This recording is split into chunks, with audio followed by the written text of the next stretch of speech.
Ça, c'est une question très importante parce que la pelle, quand elle est pliée, il suffit qu'elle s'enfonce de 30 cm et elle finit son boulevard.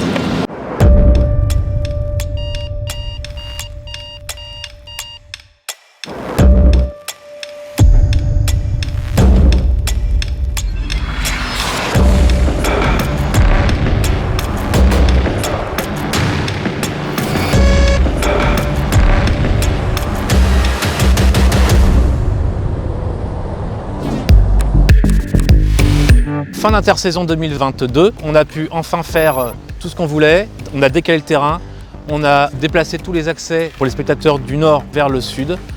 On a pu avoir des luminaires, des mâts d'éclairage opérationnels pour le terrain. On a pu démarrer les tribunes sud et on va démarrer la tribune est.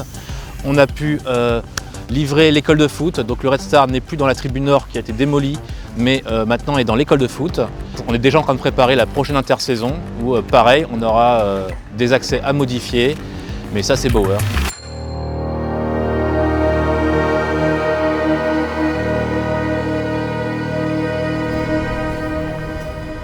C'est émouvant quand même. Déjà le projet Bauer, c'est plus qu'un stade, on le sait, c'est un projet de territoire, c'est un projet identitaire, ça doit être un projet de fierté. C'est le mieux qu'on est capable de faire, je crois, aujourd'hui. C'est un projet d'une complexité incroyable, mais forcément d'un intérêt exceptionnel pour nous, puisqu'on adore la complexité. Et là, on est servi avec Bauer. Et j'aurais eu envie de vous parler de fierté, mais je crois que je ne le ferai pas, parce que je serai fier quand on aura fini. C'est un stade qui est unique en Europe. Il n'y a pas un autre stade comme ça. Il n'y a pas un autre stade qui a été construit aussi de cette manière-là, avec cette porosité entre le terrain, le match, les spectateurs et en même temps la ville autour. C'est un stade ouvert, dans un projet ouvert, dans une ville ouverte, quoi.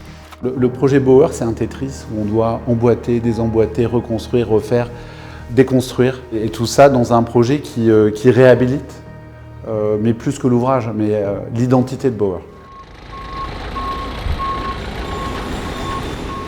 On est dans un match qui dure des années. On est au rendez-vous de petits pas. Là, on fait un petit pas qui est pourtant un pas de géant parce qu'on procède à la démolition de cette tribune nord, qui est l'ouvrage le plus impactant aujourd'hui d'un point de vue visuel sur l'ensemble du projet. En dégageant en fait l'espace urbain autour du terrain, ça va montrer l'ampleur de ce qui arrive maintenant. Après avoir travaillé sur la pelouse, qui est quand même l'endroit où s'expriment les joueurs, on va maintenant s'exprimer dans la couture urbaine autour de ce terrain et on sait qu'on a eu une directive qui était nouvelle par rapport au concours qu'on a gagné, c'est de permettre au club de rester jouer sur site. Et ça fait aussi partie de la nouvelle complexité de ce projet Bauer qui va irradier sur tout le quartier, d'ailleurs, et pas que le quartier, sur la ville, sur le territoire, et j'ai envie de dire même sur le nord de Paris. En tout cas, un usage exceptionnel au service de ce territoire-là. Et un co-living et un socle commercial avec des services qui vont être rendus à la fois aux habitants de la Bauer Box, mais aussi à tout le quartier. Donc ouais, je crois qu'on va transformer le quartier en accompagnement de plein de programmes aussi tout autour. Saint-Ouen se transforme et je crois que ça va aider tout le monde à prendre conscience qu'au nord de Paris, il y a une richesse incroyable. Et la richesse incroyable, c'est les gens.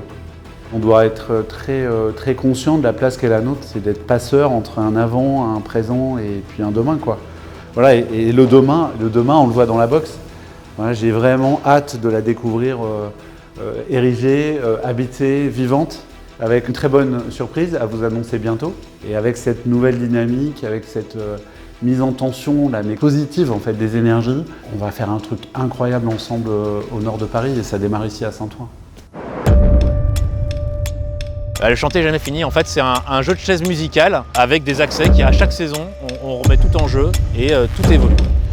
C'est la vie d'une opération en site occupé, c'est Bauer.